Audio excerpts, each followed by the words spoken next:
صاحب assistant commissioner اسلام گڑھ آپ سے درخواست کو آپ مائک تشریف لائے اور تمام حضرات سے خاص ہے کہ تعلیم بات کی جائے. بسم اللہ الرحمن الرحیم. میں سب سے پہلے اللہ تعالیٰ کا شکر ادا کرتا ہوں جس نے مجھے اس عظیم بابرکت اور باسعادت مجلس اور محفل میں شامل ہونے کی سعادت نصیب فرمائی. اس کے بعد میں سر سید چکسواری کا شکریہ ادا کرتا ہوں. میری مراد نصیر احمد چودھری صاحب ہیں کہ انہوں نے مجھے یہاں پر دعوت دی اور آپ کے ساتھ بیٹھنے کا اور اس بابرکت محفل سے خاص قسم کی برکات اور سرور کو حاصل کرنے کا بھی مجھے موقع ملا.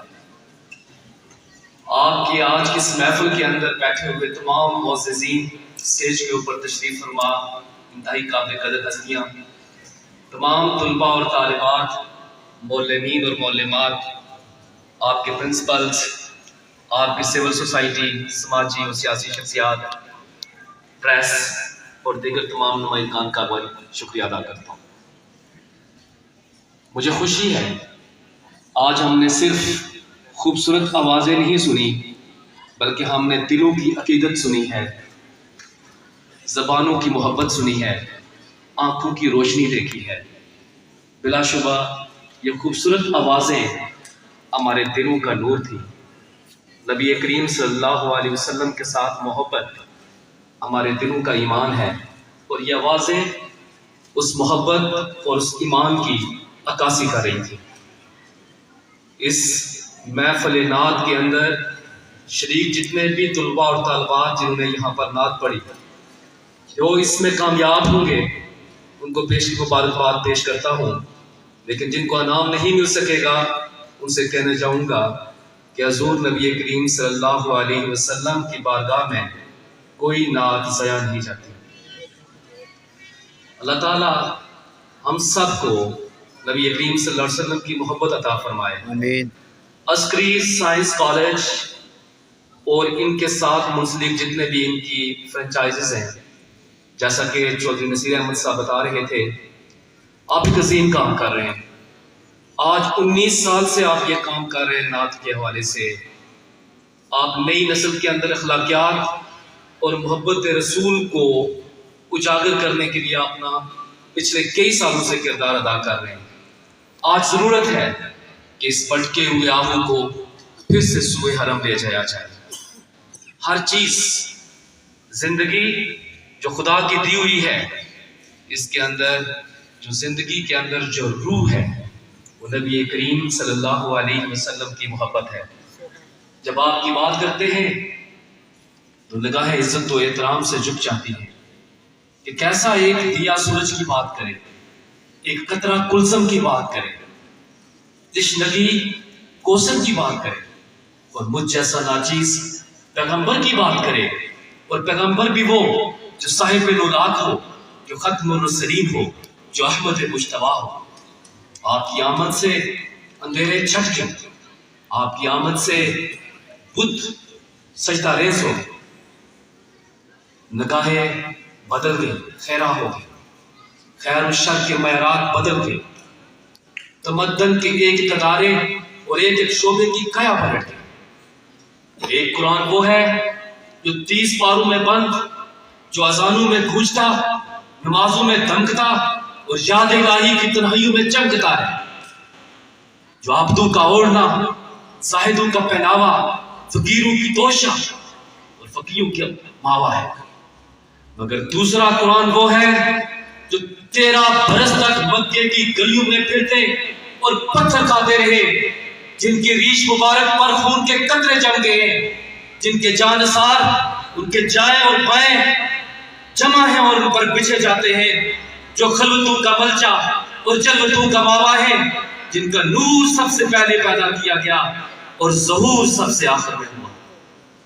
معزز سامعین گرامی، زندگی ایک بار ملتی ہے اور اس زندگی کا اگر کرکس دیکھا جائے، اگر اس پوری زندگی کو ایک خلیے کے اندر بند کر کے اس خلیے کے نیوکلس کو دیکھا جائے تو وہ محبت رسول صلی اللہ علیہ وسلم ہے. میں اپنے نوجوانوں کو اور خاص کر اپنے پریس کے لوگوں کو جو اس نئی سوشل میڈیا کو انفلوئنس کرتے ہیں. زندگی میں صرف ڈسکس کرنے کے لیے سیاست ہی نہیں ہے, زندگی میں صرف ڈسکس کرنے کے لیے سوسائٹی کے مسائل ہی نہیں ہے. سب سے بڑا مسئلہ بھٹکے ہوئے آگوں کو پھر سے سوئے حرم لے کے جانے کا ہے. زندگی کے اندر سب سے بڑی کامیابی روحانی کامیابی ہے, روحانی پاکیزگی ہے, اور نبی کریم صلی اللہ علیہ وسلم کی محبت کے بغیر وہ مشکل نہیں, ناممکن ہے. ایک آخری مثال لے کر میں آپ کو اسپیکر اس لیے چھوڑتا ہوں کہ جب اسٹیج پر چلے جاتے ہیں تو بات لمبی ہو جاتی ہے. یوں بھی میرے بھائی نصیر صاحب نے کافی ٹاپکس کھول دیے ہیں, ان سب کو سمیٹنا اب انتظامیہ کے پاس کی بات نہیں ہے. میں کہنا چاہوں گا آپ کے سامنے یہ سارے فانوس ہیں, ان فانوسوں کے اندر ایک چیز ہے, اور وہ ایسی چیز ہے جو ہمیں نظر نہیں آتی, لیکن اگر وہ ہو تو یہ فانوس ہمارے کام کا ہے, اگر وہ نہ ہو تو یہ فانوس ہمارے کسی کام کا نہیں ہے. یہ پنکھے جو ہمارے سامنے موجود ہیں, ایک چیز اگر ان کے اندر ہو تو وہ ہمارے کام کے ہیں, اور اگر وہ چیز ان کے اندر نہ ہو تو ہمارے کسی کام کے نہیں ہے, لیکن وہ چیز نظر نہیں آتی. الیکٹرسٹی ہم کو نظر نہیں آتی. اچھا میں ایک اور مثال دیتا ہوں. ایک بندے نے رات کو 100 نفل نماز پڑھ لی, اس کے دل کے اندر ایک چیز تھی تو وہ قابل قبول ہے, اگر وہ چیز نہیں تو وہ 100 کے 100 رد ہے, نیت, لیکن وہ نظر نہیں آتی تھی. اس کا مطلب یہ ہوا کہ جو اصل چیز ہے وہ کہیں آپ کے اندر چھپی ہے, وہ نظر نہیں آتی.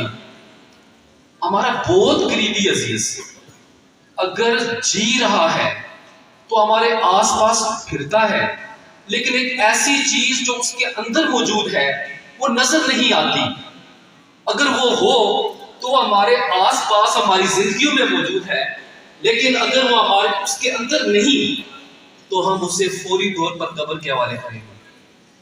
تو بتانے کا مطلب یہ ہے میرے عزیز طلباء اور طالبات اور ینگ جنریشن, کیونکہ آپ کے سمت کو درست کرنا ہے, کہ اصل چیز جو ہے وہ نظر نہیں آتی, لیکن اگر وہ ہو تو سب کچھ قبول, اور اگر وہ نہ ہو تو کچھ بھی قبول نہیں.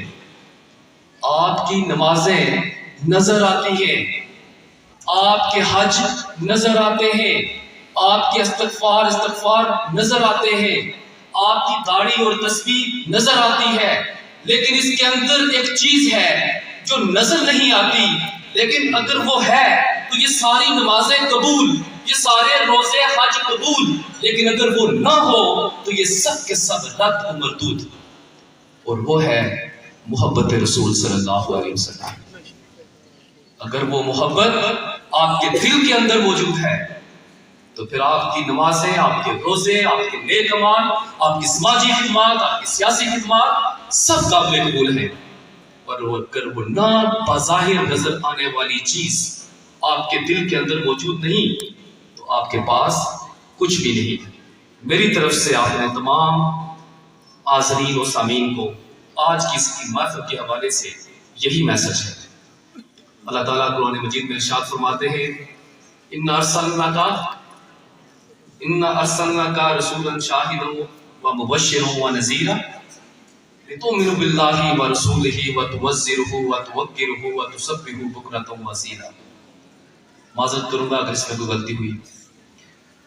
اس کا مطلب یہ ہے اللہ تعالیٰ نے رسول بھیجے مبشر و نذیر بنا کر, تاکہ تم ایمان لو اللہ پر اور اس کے رسول پر, اور اس کے رسول کی حد سے بڑھ کر تعظیم کرو, اور اس کے رسول کی حد سے بڑھ کر توقیر کرو. اور اس کے بعد فرمایا صبح شام اللہ کا ذکر بیان کرو. تعظیم اور توقیر اولاً بیان کی اور اپنا ذکر اس کے بعد بیان کیا. اس میں سمجھنے والوں کے لیے نشانیاں ہیں. آج کے تمام معزز سامعین کا بے حد شکر گزار ہوں.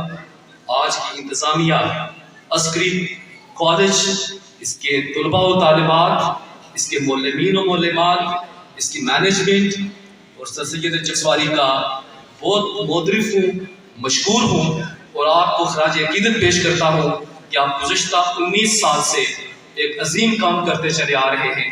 اللہ تعالیٰ آپ کو اس کا بہترین اجر نصیب کرے گا.